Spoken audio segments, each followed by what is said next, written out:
धुआं करने से मच्छर, मक्खी और कीटाणु मरते हैं। इसकी रोकथाम में ये भी एक बहुत बड़ा कारक हो सकता है। आप लोग एक काम करिए, जितनी जल्दी हो सके अपने अपने घरों के सामने आग जलाइए ताकि धुआं हो सके। प्रेमराव, मैं बाकी के गांव वालों को ऐसा करने के लिए कहता हूँ। ठीक। काका, मैं आपकी मदद कर देता हूँ। जनी खो जा तनी। नहीं। अरे अस्पताल चलिए, हिम्मत करिए, एक बार पहुंचेंगे तो सब कुछ ठीक हो जाएगा।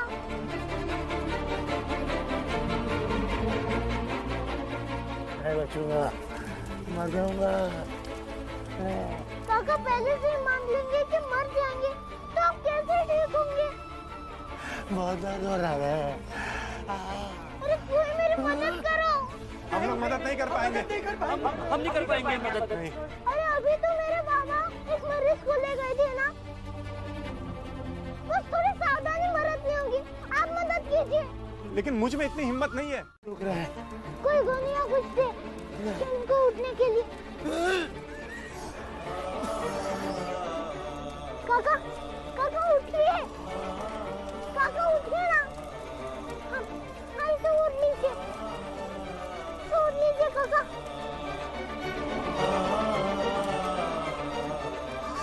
हाँ चलिए।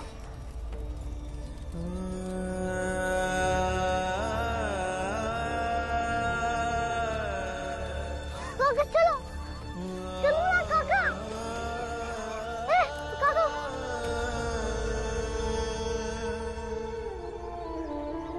ये सब कुछ जनता के लिए होता है और जनता की सिर्फ एक ही जाति होती है, इंसानों की। हाँ डॉक्टर साहब, भीम ठीक कह रहा है। आप इनकी बातों पे ध्यान मत दीजिए। ये लोग तो ऐसे ही हर चीज में जात पात घुसा देते हैं। आप इलाज करना शुरू कीजिए। देखिए, जो भी है, हम पहले इनकी जात के हैं, फिर डॉक्टर बने थे।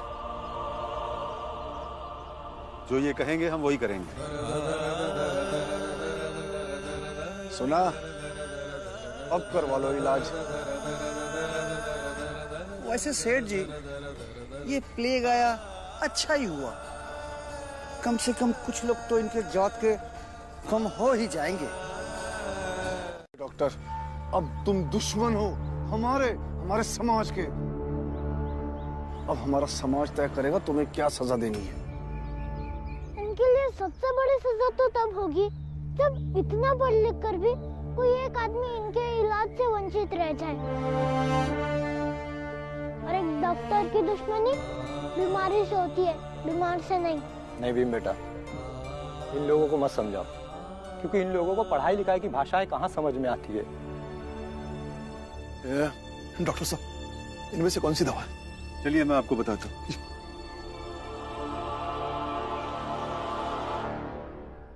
देने के लिए लाए हैं, हम सब तुझे कुछ होने देंगे?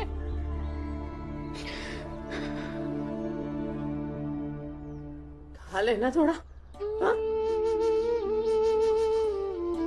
खा ले, थोड़ा सा खा ले। ले खा लेना गंगा। खा लो ना दीदी। थोड़ा सा खा लो ना दीदी।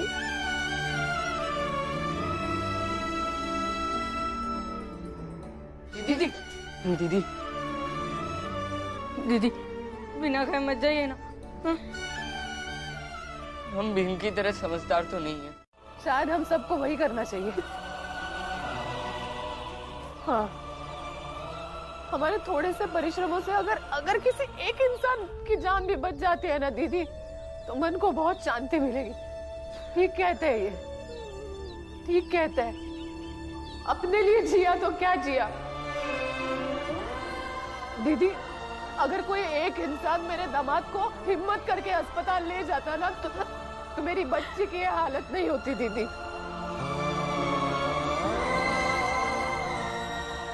संभल जा बेटी। भाभी, भाभी कहाँ जा? भाभी, भाभी कहाँ जा रही है तू? अपने पति के पास, अपने बेटे के पास। उनके साथ मिलकर उनकी मदद करनी होगी दीदी। हमारी जिंदगी ने तो हमें कुछ नहीं दिया दीदी।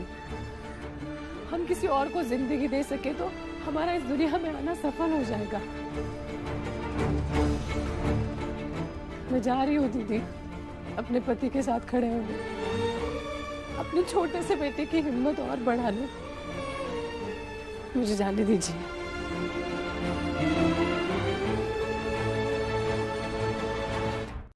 हाँ, इन्हें अस्पताल ले चलिए, चलिए। मेरी मानिए तो आप सब लोग अस्पताल के पास चलिए। अरे हमें बस व्यवस्था करके रखनी है, चाहे सबके सब बीमार हो जाए, सबको अस्पताल ले जाना है और जितनी बरत सके सावधानी बरतनी है। आप सोच क्या रहे हैं? हाँ, अगर अभी अपनों की मदद नहीं करेंगे ना भाई साहब, तो ये बीमारी हम सबको निकल जाएगी। हमें जाना होगा अस्पताल।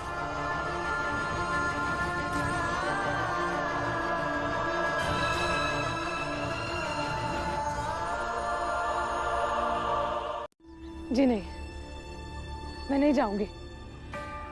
ना मैं जाऊंगी ना अपने पति और बच्चे को घर ले जाऊंगी। और प्रार्थना नहीं, हम सब लोगों को इस बीमारी के खिलाफ लड़ना होगा।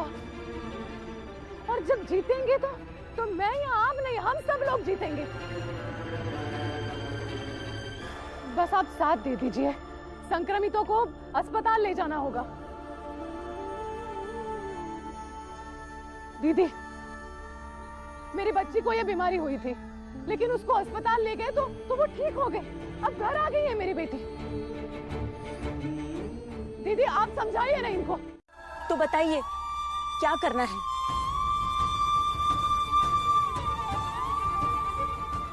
देखिए, पहले तो इन्हें अस्पताल ले जाना होगा।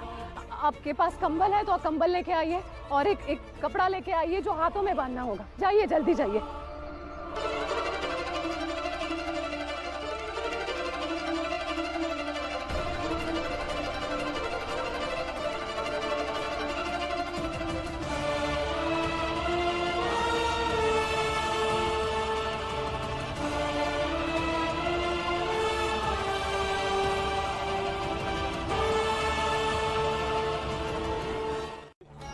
क्या बात कर रहा है? जल्दी चलिए सेठ जी, बहुत डर लग रही है। सेठ जी, उन्हें भी यहाँ लेकर आइए। आपके जाति के लोगों को डॉक्टर साहब खुद इलाज करते हैं। तू क्या चाहता है? जहाँ तेरे लोग हो वहाँ हम अपने लोगों का इलाज करवाएंगे। जब जात देखकर बीमारी नहीं आ रही है तो अब जात देखकर इलाज क्यों कर रहे हैं? अपनी जान बचाइए और अब जात की लड़ाई बाद में लड़ लेना। तेरे ज्ञान की जरूरत नहीं है पिद्दी, हमारे पास वैद्य है ठीक करने के लिए। चलो हटो हटो, रास्ता दो, हटो। इनको दवाई दे। आप दूर हटिए। बिठा दिया ना उन्हें हमारे समक्ष। वाह, गजब का कुतक करते हैं आप लोग। मतलब हद है। हद नहीं हुई, सेठ जी सही कह रहे हैं। हमारी जान जाए तो जाए, लेकिन हम वहां नहीं जाएंगे। सुना, तुझसे ज्यादा समझदार हैं ये लोग। धन्य हैं आप लोग। एक कुलकर्णी, तेरी बकवास हो गई ना, तो अब जाना है ऐसे। जा जा, चल चल।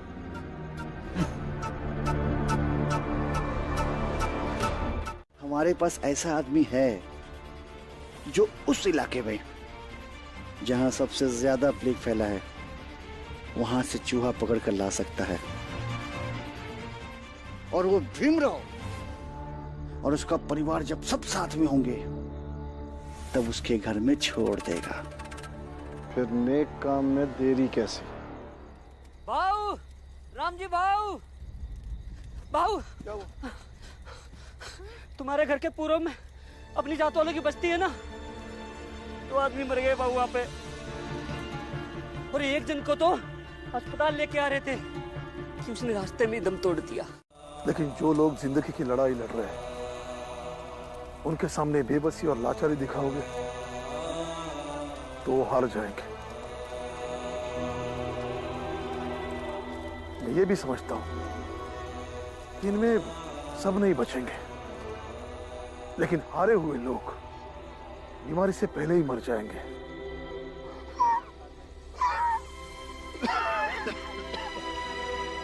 आप सही कह रहे हो राम जी बाबू। मुझे इन लोगों के सामने ऐसा नहीं बोलना चाहिए था। नहीं बोलूंगा अब मैं, नहीं बोलूंगा। काका बहुत दर्द हो रहा है क्या? बहुत दुख रहा है। काका इसे बर्दाश्त कीजिए और लड़िए इस दर्द से, फिर दर्द हारेगा और आप जीतेंगे। बर्दाश्त नहीं होता, बहुत दुख रहा है। ऐसा दर्द कभी नहीं हुआ। ऐसा दर्द तो हमें रोज रोज होता है, लेकिन हम उससे लड़ते हैं ना। जैसे कभी हमें पानी पीने नहीं दिया जाता है, तो कभी हमारे रास्ते रोक दिए जाते हैं। एक प्रकार का जो चुन चुन कर उन लोगों को मिलता है जो धर्म और परंपराओं की मर्यादाओं को लांघते हैं। इसलिए यह मत समझो कि ईश्वर के इस प्रकोप का इलाज होगा। इससे लड़कर कोई फायदा नहीं। इससे ईश्वर और कुपित हो जाएंगे। जिसकी किस्मत में जीना लिखा होगा वो जिएगा, क्योंकि ईश्वर की मर्जी के आगे कभी कोई जीत नहीं पाया है। इसलिए ईश्वर को प्रसन्न करो, चढ़ावे चढ़ाओ, दान दक्षिणाएं लाओ, क्योंकि ये पाप है। सच बात यहाँ किसी के दिमाग में घुसती नहीं है, इसलिए यहाँ खड़े रहकर बीमारी के बारे में ना सोचकर धूप मंडूक की बातें कर रहे हैं। दान दक्षिणा है? देखिए, आप लोग इसकी बातों में मत आइए। ये तो धर्म का विनाशक है। ईश्वर की मर्जी के आगे एक पत्ता नहीं हिल पाता। इसलिए आप सब ईश्वर को प्रसन्न करो। जीतने के लिए लड़ना जरूरी है, इसलिए लड़िए, क्योंकि हमें हारना नहीं है। जब तक शरीर में जान है, जीतने के लिए लड़ना है। और जो लोग मर चुके हैं वो ईश्वर का दंड भोग चुके हैं, और जो बच जाएंगे वो ईश्वर के दंड से सबक लेकर उन लोगों को सबक देंगे जो हमारे खिलाफ सवालों को खड़ा करते हैं। मैं पंडित जी की बातों से बिल्कुल सहमत हूँ। बिल्कुल सही कह रहे हैं। हो ना हो ये ईश्वर का ही प्रकोप है। हाँ। अब इस बीमारी से हमें हमारे अच्छे कर्म ही बचा पाएंगे। अच्छे कर्म होंगे तो बचा पाएंगे ना पंडित जी। गांव वालों के दिमाग में गलत बातें डालते हो और साथ ही गांव वालों में झूठा ज्ञान बांटते फिरते हो। ऐसे में कौन से अच्छे कर्म है जो बचा पाएंगे?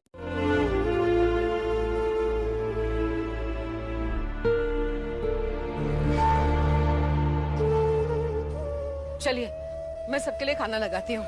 चलो अंदर चलो, सबको भूख लगी होगी ना।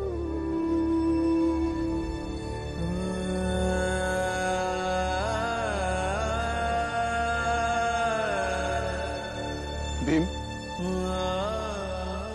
दीदी को अंदर लेके जाओ। चलो दीदी।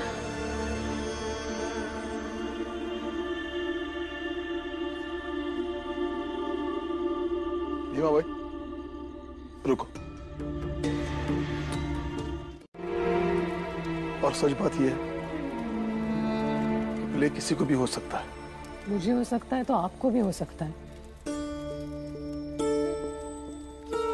तो मैं क्यों नहीं जाऊंगी?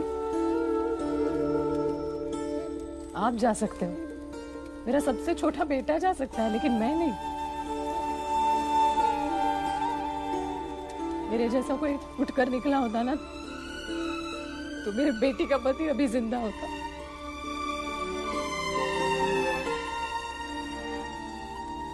अभी भाई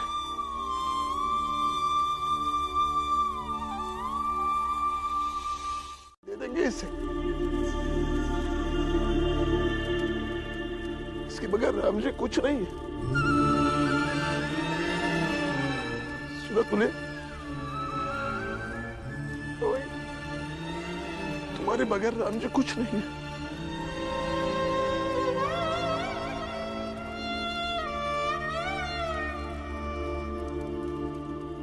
चलो बच्चे खाने के लिए इंतजार कर रहे हैं। और भीमा भाई, साफ साफ कह देती हूँ, आज की बात, अपने मरने की बात और बीमारी की बात तो नहीं करेगी। अगर बच्चों में से किसी ने सुन लिया तो चलो खाना खा लो।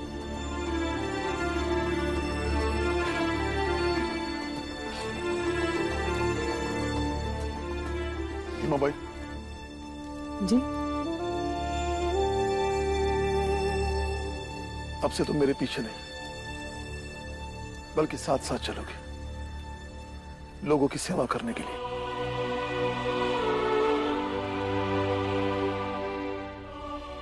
चल। ये ले मंजुला, रोटी ले। ये लीजिए। चलो बच्चों, जल्दी से खाना खा लो, सबको भूख लगी होगी ना। मेरे लिए खा लो।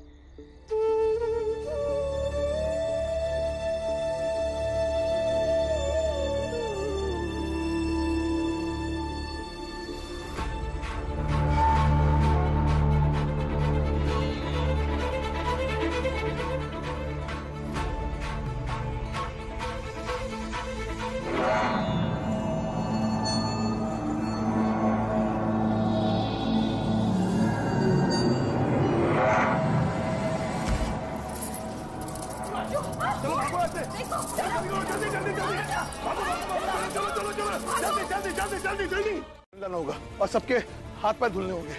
हाँ। और एक बात, कोई भी अपना हाथ कान और नाक को नहीं लगाएगा। और दूर खड़े रहना एक दूसरे से।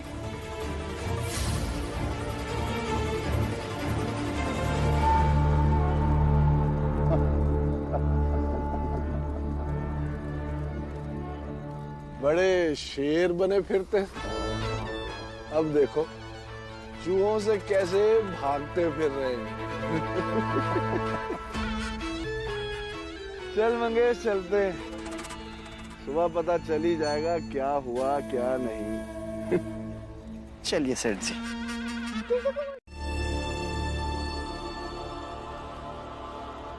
आज की रात हम सो नहीं सकते। हम सब एक गुला बनाकर बैठते हैं और एक दूसरे का ख्याल रखते हैं। जैसे ही किसी की तबीयत बिगड़े तुरंत उसे अस्पताल लेकर जाना होगा। चलो आजा, आजा भीमा, बैठ जा, बैठ जा।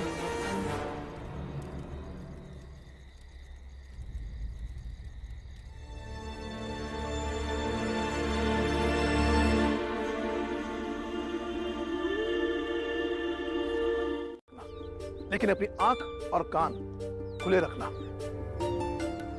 वहां जरूरत पड़ेगी तो मैं बुलाऊंगा तुम्हें, लेकिन सब लोग सतर्क रहना। जी बाबा। चलो भीमा भाई, ख्याल रखना अपना। चलो बेटा। मंजुला, आनंद बाला, चलो हम लोग सब सफाई करते हैं। मैं पानी लेकर आती हूँ। गंगा, तू रहने दे, आराम कर तू। नहीं बुआ, अब क्या आराम करो।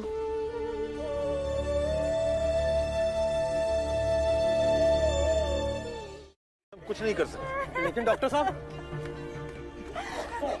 राम जी, अस्पताल की सारी दवाइयाँ खत्म हो चुकी है और इन लोगों की हालत और बिगड़ती जा रही है। समझ में नहीं आ रहा कि क्या करें। क्या? कुछ करना पड़ेगा। अब क्या करेंगे?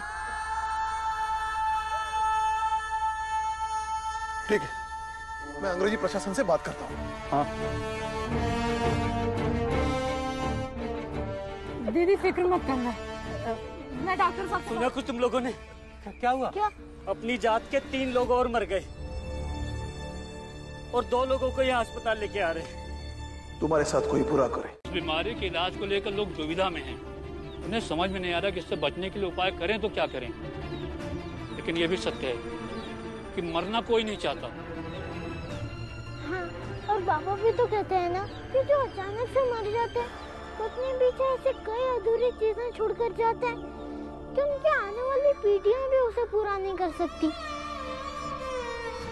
इसलिए आई जिंदगी सबसे कीमती होती है और उसकी भरपाई कोई भी चीज नहीं कर सकती। जैसे हम जीजा जी की भरपाई किसी चीज से कर सकते हैं।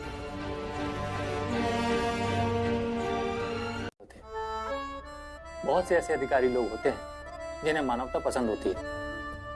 एक बात बताऊं, गोरे लोगों में भी बहुत से अधिकारी ऐसे हैं जिन्हें अपनी सरकार और अपने अधिकारियों के अत्याचार बिल्कुल पसंद नहीं होते और वो उन्हें रोक नहीं पाते, इसीलिए लोगों की मदद करते हैं, क्योंकि इंसान की सेवा से बड़ी कोई सेवा नहीं होती। हम बहुत भाग्यशाली है कि हमें आप जैसा अधिकारी मिला, वरना सातारा का क्या होता, क्योंकि पुणे बंबई की खबर मैं सुनता रहता हूं। धन्यवाद साहब। चलिए। तुम्हारी काकी फ्लैट से मर गई। आओ जल्दी जल्दी खोदो।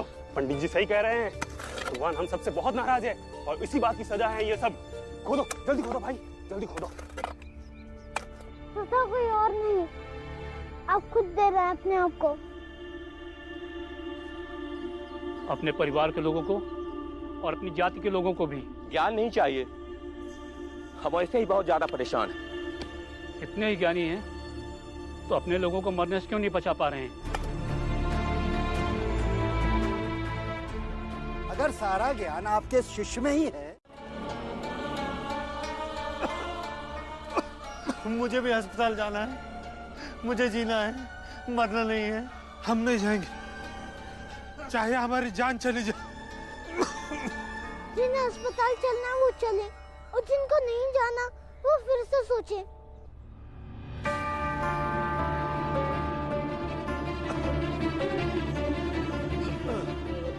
अरे कहाँ जा रहे हो मूर्खों? अरे औषधि दी है, ठीक हो जाओगे। अरे किस नीच जात के बच्चे के कहने में आ रहे हो तुम लोग? ए रामू, अरे तुम खोदो जी, हवन तो होके रहेगा। सेठ जी रुतबा भी बढ़ेगा।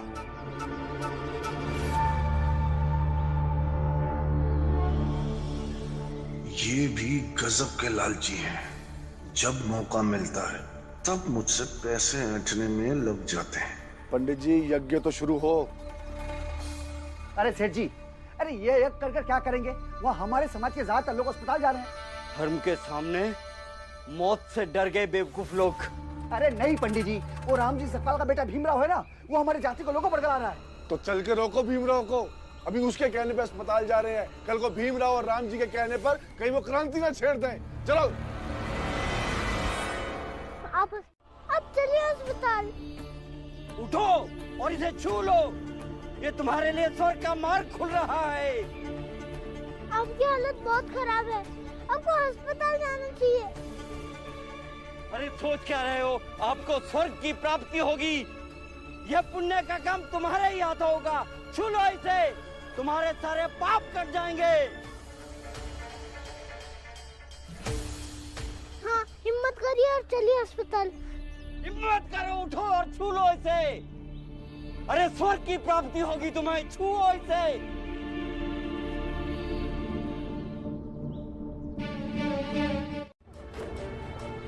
सुनिए, डॉक्टर साहब को बुलाइए जल्दी। देखिए, अगर आप लोग पहले ही अस्पताल आ गए होते तो अब तक तो सब ठीक हो जाता। सब्र रखो, डॉक्टर साहब आते ही होंगे।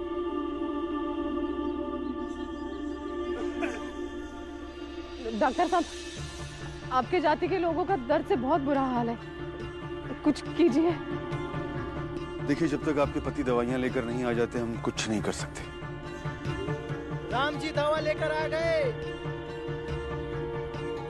अरे ये तो आ गए, अब सब ठीक हो जाएगा। जी जी। दवा लेकर आया है, अब तुम लोग इसे लेना मत, यूं ही मर जाना। तुम लोग जिंदगी भर इसके और इसके परिवार के साथ भेदभाव और अन्याय करते आए हो, लेकिन आज देखो, ये बिना किसी भेदभाव के तुम्हारी जान बचाने के लिए दवा लेकर आया है। कुलकर्णी जी, ये समय इन सब बातों का नहीं है। आप सब लोग दवा लीजिए, निश्चिंत होकर दवा लीजिए। डॉक्टर साहब आप ही की जाति के हैं, वो खुद आपको दवा देंगे, आपका इलाज करेंगे। चाहे तो बाद में शुद्धिकरण करवा लीजिए, बस अभी इलाज करवाइए।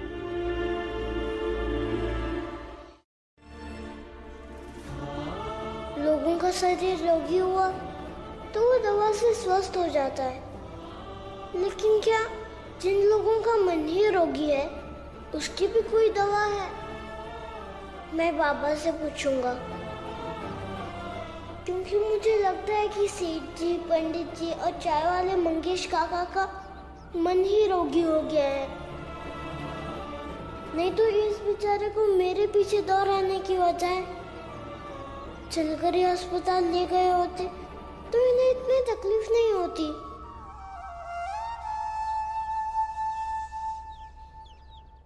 लेकिन तू करेगा क्या? हम राशन वहां पर ले जाएंगे और वहीं पर ही सबके लिए खाना बनाएंगे। मैं भी साथ चलूंगी। ठीक है, लेकिन भैया ने जो बचाव के तरीके बताए हैं ना, उसके साथ सब जाएंगे। मैं अंदर जाकर राशन लेकर आती हूँ।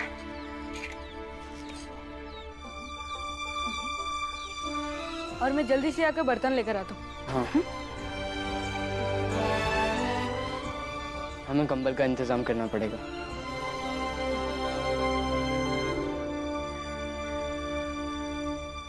कीजिए।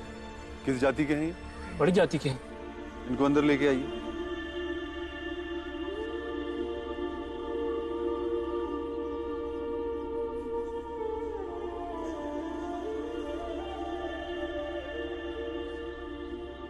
मैं जानता हूं भीम कि एक बड़ी जात की मरीज को मनाकर यहां तक लेकर आना तुम्हारे लिए कितना कठिन रहा होगा, पर बेटा यही कठिन समय तुम्हें आगे लड़ने के लिए हिम्मत और साहस देगा।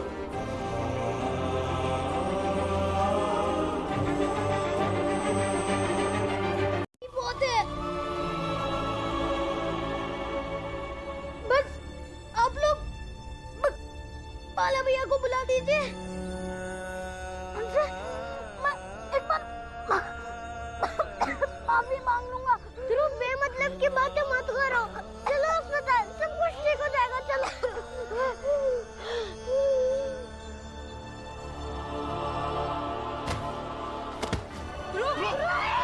कोई आगे नहीं जाएगा।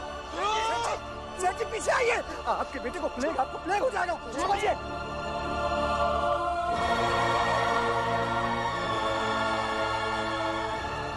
मत कीजिए। चलिए सेठ जी, चलिए, इन लोगों की बातें मत आइए। चलिए अभी संभालिए, चलिए। प्लेग हो जाएगा आपको सेठ जी, समझिए आप बात को। चलिए सेठ जी, अरे संभालिए। बाबा जल्दी से कुछ करना। रुको, इसे कंबल में लपेटकर अस्पताल ले चलते हैं।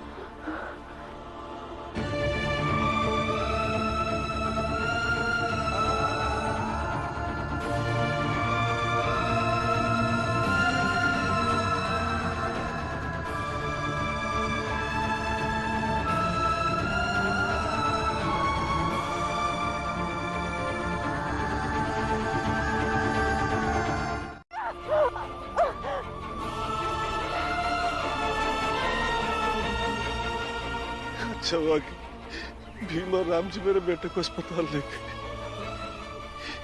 ऊपर वाले मेरे बेटे को बचा लो।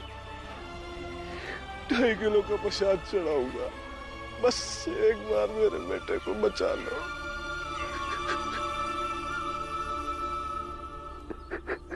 बड़े ही स्वार्थी आदमी हो सेठ जी आप।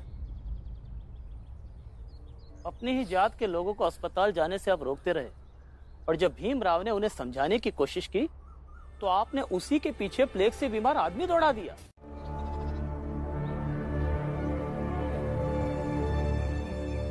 एक ये है जो धन्यवाद करने में भी अपनी हीनता महसूस करते हैं, और एक वो राम जी का परिवार है जो प्लेग जैसी बीमारी में भी इनके बेटे को टांग कर अस्पताल ले गए। जल्दी चलो। डॉक्टर साहब, डॉक्टर साहब, डॉक्टर साहब, आराम से।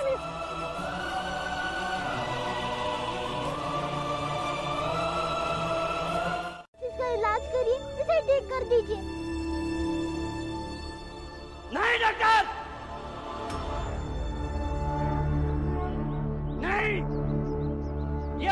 जात का नहीं है, था पहले कभी, लेकिन इसके कर्मों की वजह से इसे जात पार कर दिया गया था। अब ये छोटी जात में शामिल हो गया है, इसलिए आप नहीं देखोगे इसे। इन्हें अपने से ठीक करने दो। देख तो इन्हीं के लोग रहे हैं, हम तो सिर्फ इन्हें इंजेक्शन दे रहे हैं और अपना शुद्धिकरण भी कर रहे हैं। ए हटो, हट हट हट हट। देखो डॉक्टर, अभी तक जो हुआ सो हुआ, लेकिन अब नहीं करोगे, समझे?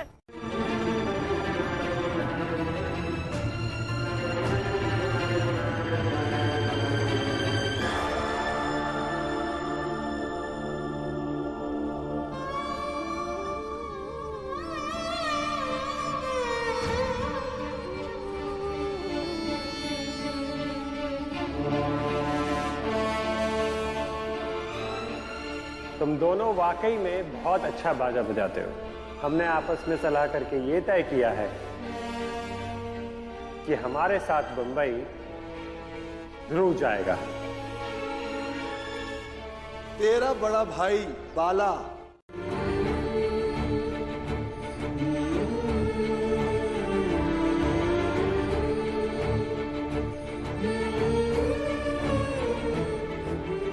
बेटा पकड़, आगे आगे भीमा भाई थोड़ा पानी लेना।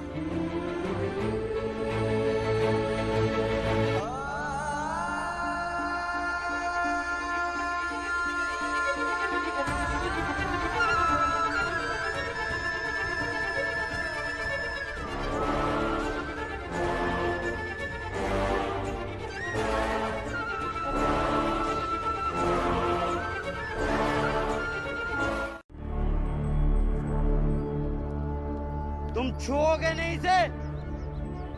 देखो, सेठ जी भी यहीं पर हैं। जब ये एक बाप होकर समाज और धर्म की मर्यादा के लिए सब कुछ देख सकता है, तो तुम भी सिर्फ देखोगे, छुओगे नहीं।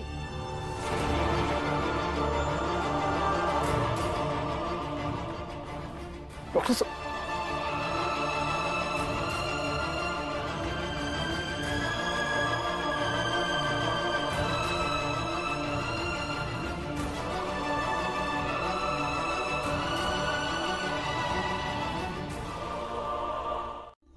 लेकिन भाई से कम भी तो नहीं है ना।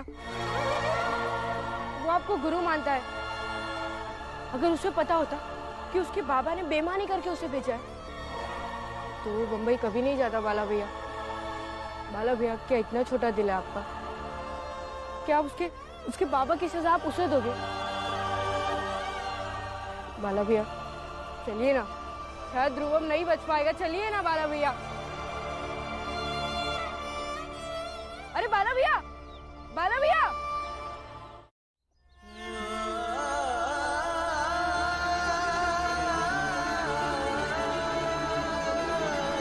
भयानक वाली होती थी।